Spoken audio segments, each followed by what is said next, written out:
नमस्कार, आप देख रहे हैं जी न्यूज। आपके साथ हूं मैं रुबिका लियाकत।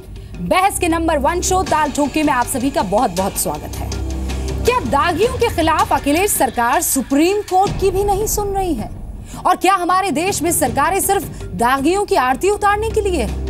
आज ताल ठोके के ये सवाल इसलिए क्योंकि सुप्रीम कोर्ट के आदेश से हारकर यूपी पुलिस को मंत्री गायत्री प्रजापति के खिलाफ एफआईआर दर्ज करनी पड़ गई। लेकिन संगीन आरोप होने के बावजूद उनकी गिरफ्तारी तो दूर, उन्हें पूछताछ तक के लिए नहीं बुलाया गया।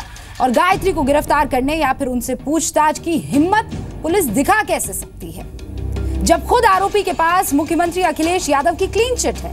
और सिर्फ गायत्री प्रजापति ही नहीं, यूपी सरकार में ऐसे बहुत से मंत्री हैं, लंबी चौड़ी लिस्ट है जिनके खिलाफ संगीन आरोपों की मोटी मोटी फाइल है। लेकिन जब हर आरोप को विरोधियों की साजिश बताकर खारिज कर दिया जाए तो क्या इसे सुशासन का दावा कहेंगे और दागियों पर कार्रवाई का सिर्फ दिखावा कहेंगे? क्यों ना माना जाए कि सिर्फ दिखावा है? इसी सवाल को आज यूपी के चुनावी रैली में प्रधानमंत्री नरेंद्र मोदी ने उठाया। पीएम मोदी ने पूछा कि यूपी की जनता जानना चाहती है कि समाजवादी पार्टी और कांग्रेस का गठबंधन भी गायत्री प्रजापति की तरह पवित्र है। जबकि मायावती ने भी आज यूपी में गुंडा राज का मुद्दा उठाया। आपको यहां मैं बता दूं कि समाजवादी पार्टी में गुंडा राज के आरोप लगाने वाली बीजेपी और बीएसपी ने भी जमकर दागियों को उम्मीदवार बनाया है। और इसीलिए आज ये सवाल पूछेंगे कि सियासी पार्टियां क्या सिर्फ दागियों की आरती उतारने के लिए है? क्या राजनीति से भ्रष्टाचार और अपराध हटाने के दावे सिर्फ खोखले हैं, दिखावा है? और दागी को बचाएंगे तो यूपी को अपराध मुक्त कैसे आप बनाएंगे? सबसे बड़ा सवाल तो ये कि दागियों पर क्या सुप्रीम कोर्ट की भी नहीं सुनते हैं अखिलेश? इन्हीं सवालों से मुखातिब होंगे सभी खास मेहमान जो मेरे साथ जुड़ चुके हैं। लेकिन उससे पहले ये रिपोर्ट आप देख लीजिए।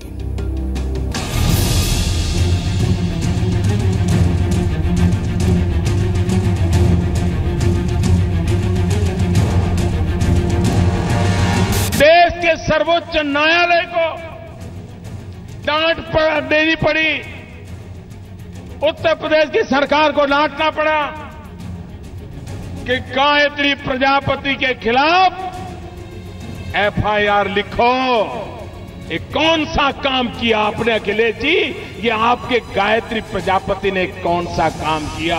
आपके एमएलए के नाम आ रहे हैं, बलात्कार, उसके बाद हत्या। ये काम कौन से काम है? जरा उत्तर प्रदेश की जनता को गिनाओ तो। साजिश हमारी छत को खराब कर किया जा रहा है और बदनाम, क्योंकि मैं छोटे घर का हूं। जनता से मेरी अपील है कि मैं जो है बिल्कुल कहीं से नहीं हूं। अगर कहीं से हूं, जांच होगी, निष्पक्ष होगी, वो दूध का दूध, पानी का पानी हो जाएगा। सुल्तानपुर की घटना और जिस लड़की की मृत्यु हुई है, इसने पहले भी आरोप विधायक पे लगाए थे तमाम, और उस समय भी साजिश चल रही थी। आखिरकार उसके पीछे कौन है?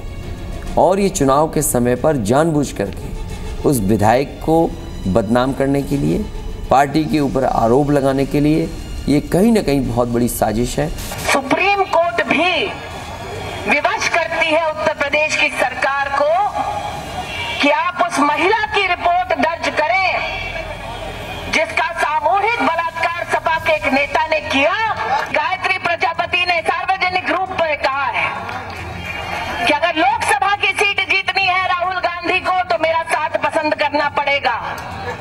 अगर विधानसभा में राज करना है तो अखिलेश को मेरा साथ पसंद करना पड़ेगा। कोई भी दल हो, किसी भी दल के व्यक्ति हो, कितना भी बड़ा कद हो, कौन सा भी पद हो, अगर इस तरह के हीनस क्राइम में संलिप्तता पाई जाती है और जांच के बाद ये साबित होता है तो मैं समझता हूँ ऐसे लोगों को लोक जीवन में रहने का कोई अधिकार नहीं। वर्तमान सपा सरकार में जहाँ शुरू से ही अराजक, आपराधिक, सांप्रदायिक, भ्रष्ट व जंगल राज ही व्याप्त रहा है। ताल ठोक के आज का पहला सवाल, क्या अखिलेश के लिए गायत्री के दाग अच्छे हैं? दूसरा सवाल, क्या दागियों पर सुप्रीम कोर्ट की भी नहीं सुनता अखिलेश? तीसरा सवाल, क्या दागियों के कारनामे बोलते हैं यूपी सरकार नहीं सुनती? और ताल ठोक के आज का चौथा सवाल, क्या दागियों की सिर्फ आरती उतारने के लिए है सरकार? सवालों के जवाब देने के लिए राजीव राय, प्रवक्ता है समाजवादी पार्टी के, राष्ट्रीय सचिव हैं। बहुत बहुत स्वागत है सर आपका। डॉक्टर एमएच खान, नेता हैं बीएसपी के, टीवी डिबेट्स में बीएसपी का पक्ष रखते हैं, सर आपका भी स्वागत है। प्रेम शुक्ला साहब, प्रवक्ता है बीजेपी के, बीजेपी में शामिल होने से पहले पत्रकार थे, शिवसेना के मुखपत्र दोपहर का सामना के एग्जीक्यूटिव एडिटर रह चुके हैं, सर स्वागत है आपका। रामदत्त त्रिपाठी साहब, वरिष्ठ पत्रकार है, 30 साल से ज्यादा अनुभव है और बीबीसी के लखनऊ ब्यूरो के चीफ रहे हैं, यूपी की राजनीति को बहुत लंबे वक्त से कवर कर रहे हैं, सर आपका भी बहुत बहुत स्वागत है। शुरुआत के 1.5 मिनट आप सबके पास है और इसीलिए समाजवादी पार्टी का सबसे पहले मुझे रुख करना चाहिए क्योंकि सवाल आज इसी से उठ खड़ा हुआ है। राजीव राय साहब, जब कोर्ट ही दागियों पर कार्रवाई करेगा तो सरकार किस लिए है भाई? रूबिका जी, बहुत संवेदनशील मुद्दा है, राजनीतिक, सामाजिक और कानूनी तीनों पहलू से विस्तार में अगले राउंड में चर्चा करूंगा, लेकिन इतना जरूर कहूंगा कि आपका जो ये सरकार सुप्रीम कोर्ट की भी नहीं सुनती, ये सवाल ही गलत है। सुप्रीम कोर्ट ने आदेश दिया एफआईआर करो, एफआईआर हो रहा है, जांच हो रहा है, एफआईआर हो गया है, जांच हो रहा है और जो भी पाया जाएगा जांच में कार्रवाई की जाएगी, इसका मैं वचन देता हूं।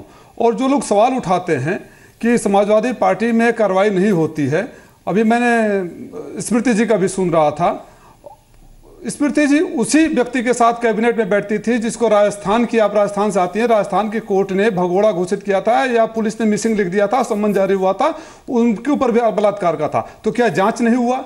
सवाल ये है कि अगर ऐसे माहौल में कोई किसी के ऊपर, मैं ये नहीं कर रहा हूं कि ये जो आरोप है सही गलत है, मैं जजमेंट भी पास नहीं कर रहा हूं, जजमेंट पास करने वाला कोई होता भी नहीं हूं, लेकिन सिर्फ आरोप लग जाए और जांच किए बगैर किसी व्यक्ति को सजा दे दी जाए, अगर ये प्रावधान बन जाता है सारी राजनीतिक पार्टियों के लिए तो हमारे ऊपर भी स्वीकार है। लेकिन जिन्होंने अपने आचरण में कभी इसका पालन नहीं किया, आज नैतिकता का पाठ पढ़ाने आए हैं, उनको इस बात का कोई हक नहीं है। मेरे पास बड़ी लंबी लिस्ट है, अगर मैं गिनाना शुरू करूं भारतीय जनता पार्टी का तो कर्नाटक से लेकर हरियाणा से लेकर उत्तर प्रदेश तक लंबी लिस्ट है। लेकिन वही लोग आज आकर उत्तर प्रदेश को बदनाम करने की कोशिश कर रहे हैं, उत्तर प्रदेश के नौजवानों को बदनाम कर रहे हैं, हमारे यहाँ अपराधों की बात करते हैं, प्रधानमंत्री का अल्पज्ञान कहूं या अहंकार कहूं, भारत सरकार के आंकड़े उनको याद नहीं रहते हैं। तो सिर्फ झूठ जोर जोर से बोलने से किसी को न्याय से वंचित कर दिया जाए। जांच में जो भी सर बजर अप हो गया है, लेकिन आज मैं ये प्रथा तोड़ रही हूं क्योंकि आपकी जो वक्तव्य अभी आया है उस पर बहुत सारे सवाल खड़े हो जाते हैं। पहला सवाल तो ये है, सर रेप का आरोप लगा है, अगर आम आदमी पर लगता तो अभी सलाखों के पीछे होता और फिर जांच होती।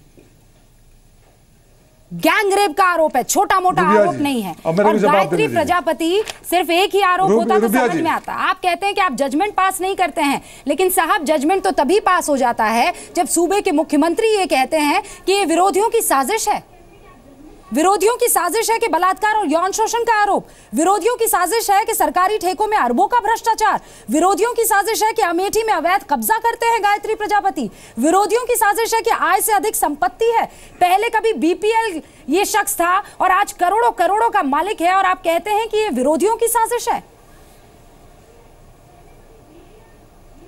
रूबिया जी, आप सवाल उठा रहे हैं तो जवाब सुनने के लिए वक्त दीजिए। आपने जितने भी आरोप गिनवाए उसमें से 5 लोकायुक्ता से और कोर्ट से खारिज हो चुके हैं। आप इस बात को पहले तय कर लीजिए कि जब आरोप लगे तो उसकी जांच होनी चाहिए या नहीं होनी चाहिए। अगर ये सिर्फ समाजवादी पार्टी के ऊपर लागू होता है तो फिर मैं उसी बात के ऊपर दोहराना चाहता हूं कि मेघवाल के ऊपर, निहाल चंद मेघवाल के ऊपर लागू क्यों नहीं हुआ, हलप्पा के ऊपर लागू क्यों नहीं हुआ, जीवराज के ऊपर ये लागू क्यों नहीं हुआ, उमेश अग्रवाल के ऊपर ये लागू क्यों नहीं हुआ, सिर्फ चुनाव के वक्त समाजवादी पार्टी के ऊपर ये लागू होता है। मैं तो एक कानूनी पहलू कर रहा हूं, बहुत संवेदनशील मुद्दा है, मैं भावनाओं को, इमोशंस को समझता हूं। मुद्दा ऐसा है कि इसमें ज्यादा बोलना, व्यक्तिगत रूप से मैं बहुत अपने को इजी भी नहीं फील कर रहा हूं इस मुद्दे पर बोलने के लिए, लेकिन जब बात कानूनी प्रक्रिया की आती है, राजनीतिक प्रक्रिया की आती है, तो 2 पहलू है। ये अगर कल को मेरे ऊपर कोई आरोप लग जाए तो क्या मुझे इस बात का भी मौका नहीं दिया जाना चाहिए कि मेरे ऊपर जांच हो? जांच अगर हो रही है और सुप्रीम कोर्ट ने, ये आप ये बोल रहे हैं सुप्रीम कोर्ट की भी नहीं सुनता, कहां सुप्रीम कोर्ट का नहीं सुना है? पहले तो ये आप इस शब्द को वापस लीजिए, सुप्रीम कोर्ट को भी नहीं सुनता। सुप्रीम कोर्ट ने किया है, जांच होगी, जांच में कार्रवाई होगी।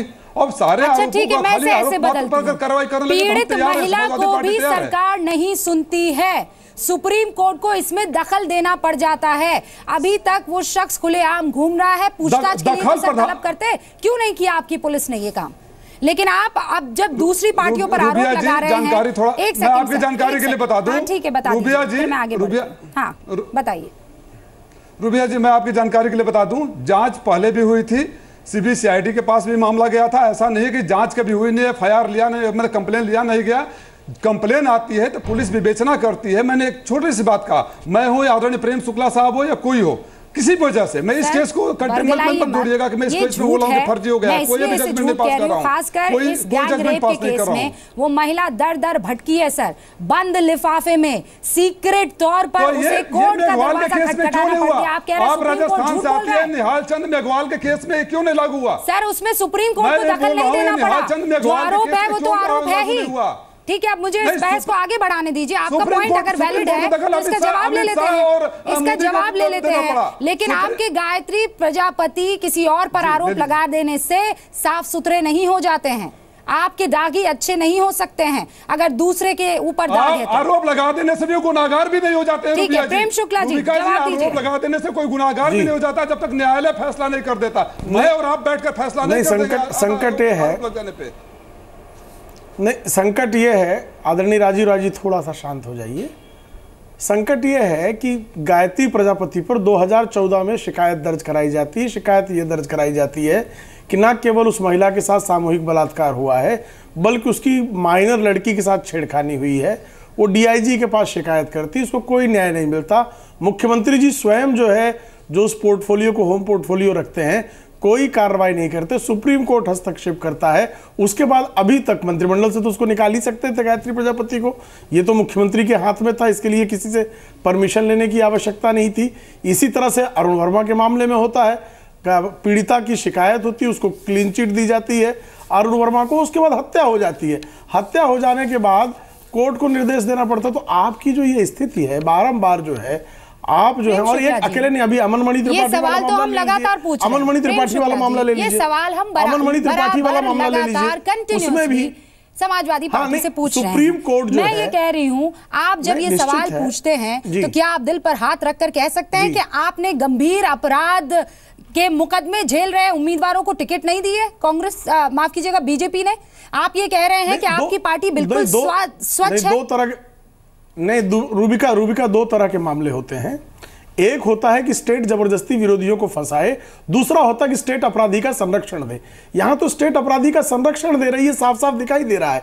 जब तत्कालीन मुख्यमंत्री जो हैं, जो तात्कालिक मुख्यमंत्री हैं, वो जब स्वयं अपराधियों को संरक्षण देते हैं, राज्य जब संरक्षण देता है, तब ऐसे मामलों चूंकि इन्वेस्टिगेशन और प्रोसिक्यूशन आप भी वही बात बोल रहे हैं सब्जेक्ट है सर, आप भी वही बात बोल रहे हैं। नहीं कह रहा हूं, आप वही बात बोल रहे हैं जो राजीव राय बोल रहे थे। मैं बिल्कुल वो बात नहीं कह रहा हूं, जो अखिलेश यादव बोल रहे थे कि ये तो विरोधियों की साजिश है। बात नहीं कर रहा हूं रूबिका जी, बिल्कुल रूबिका जी बिल्कुल वो बात नहीं कर रहा हूं मैं।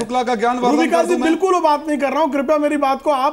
कृपया मेरी बात को 10 सेकंड सुन लें सर। आपके एक तरफ जो है जबरदस्ती लोगों पर आरोप, जैसे मेरे खिलाफ जो है टेलीविजन चैनल पर प्रेम शुक्ला जी, किसी के खिलाफ हमने आपत्तिजनक टिप्पणी नहीं की, फिर भी चूंकि समाजवादी पार्टी के प्रवक्ता को मेरे खिलाफ आपराधिक मामला दर्ज करना था, तो दबाव बनाकर आपराधिक मामला दर्ज कर लिया गया कि मैं उत्तर प्रदेश के चुनाव में सक्रिय नहीं हूं। इस तरह की शुक्ला करते हैं ये लोग। 208 में से 66 उम्मीदवार ऐसे हैं जो रूबिका जी मुझे जवाब देने का मौका दीजिए। बहुत गलत प्रेम शुक्ला बोल रहे हैं। इनके राष्ट्रीय प्रवक्ता को माफी मांगनी पड़ी थी अगर इन्होंने गलत नहीं किया था। इनके राष्ट्रीय प्रवक्ता ने मेरे साथ चैनल पर बात में माफी मांगा था और आपका ज्ञानवर्धन कर दूं। एक मिनट सुन लीजिए सर, आज आप माफी मांगिए गायत्री प्रजापति पर किसी तरह का कोई एक्शन नहीं लेने के लिए।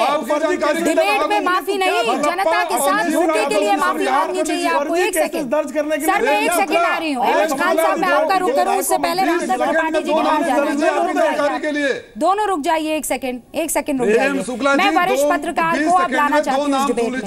रुक जाइए सर, आप दोनों के दाग अपने लिए अच्छे होंगे, जनता के लिए नहीं। आप रुक जाइए सर, रुक जाइए एक सेकंड। रामदत्त त्रिपाठी जी, पहले तो मुझे ये गायत्री प्रजापति के बारे में जरा बता दी सर। मैं पढ़ रही थी 15 साल पहले साहब जो हैं गरीबी रेखा से नीचे थे, BPL कार्ड होल्डर थे।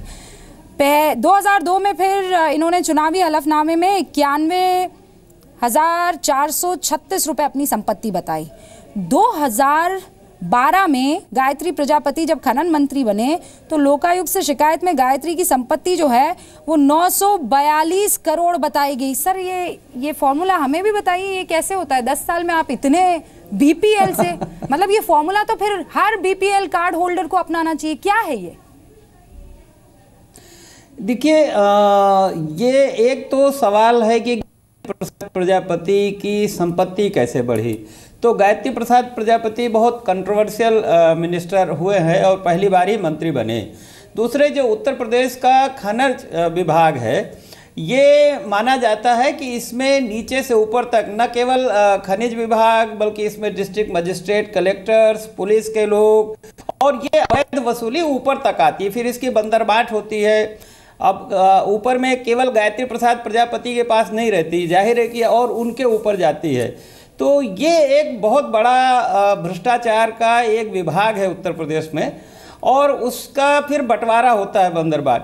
और दुर्भाग्य यह है कि हमारे यहाँ जो लोकायुक्त की संस्था है वो भी निष्प्रभावी हो चुकी है। वहाँ भी लोग जुगाड़ करके अपना क्लीन चिट ले लेते हैं। तो एक तो ये मुद्दा है, इसमें कोई दो राय नहीं। आरोप लगे, गंभीर आरोप लगे। मुख्यमंत्री जी ने इनको एक बार मंत्रिमंडल से हटाया भी, और ये कहा जाता है कि भाई मुख्यमंत्री जी बहुत साफ सुथरे लोगों को चाहते हैं, लेकिन दोबारा कैसे ले लिया, ये भी एक रहस्य का आप तो विषय यहाँ है। की पॉलिटिक्स को बहुत अच्छे से समझते हैं। क्या मजबूरी है, क्या मजबूरी है कि ये सारी पार्टियां, गायत्री प्रसाद सारी पार्टियां, सर एक सेकंड में सवाल कंप्लीट कर लूं, सारी पार्टियां ये दावे करती है, ये वादा करती है, एकदम ताल ठोक के कहती है कि अपराध मुक्त उत्तर प्रदेश हो जाएगा, उत्तम प्रदेश हम इसे कर देंगे। और सबसे ज्यादा चुनाव में उम्मीदवार कौन है सर? आपराधिक मामलों वाले।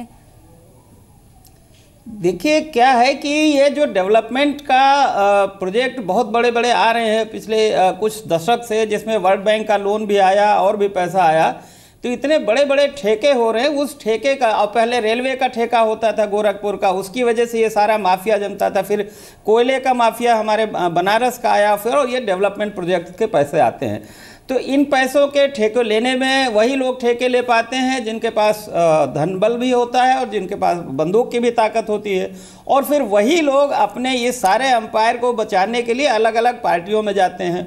भारतीय जनता पार्टी बात तो करती है, लेकिन भारतीय जनता पार्टी को भी ऐसे लोगों से परहेज नहीं है। वो भी उनका इस्तेमाल करते हैं, चाहे चुनाव में, चाहे अपनी पार्टी में।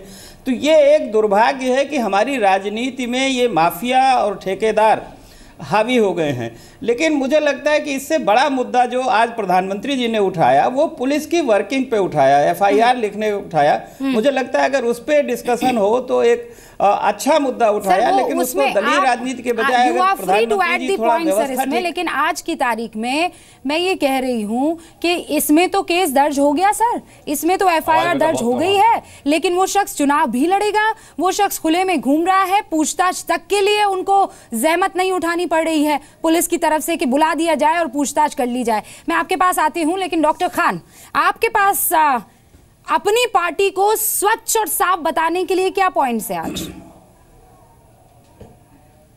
जी, मैं यही कह सकता हूं कि देखिए, अगर आप प्रजापति की बात कर रही हैं तो प्रजापति की बात कर लीजिए, हमारी पार्टी की बात कर रही हैं तो या तो हमारी पार्टी की बात कर लीजिए। सर, मैं गायत्री प्रजापति सरीखे तमाम लीडर्स की बात कर रही हूं जो अक्रॉस पार्टी है। मैं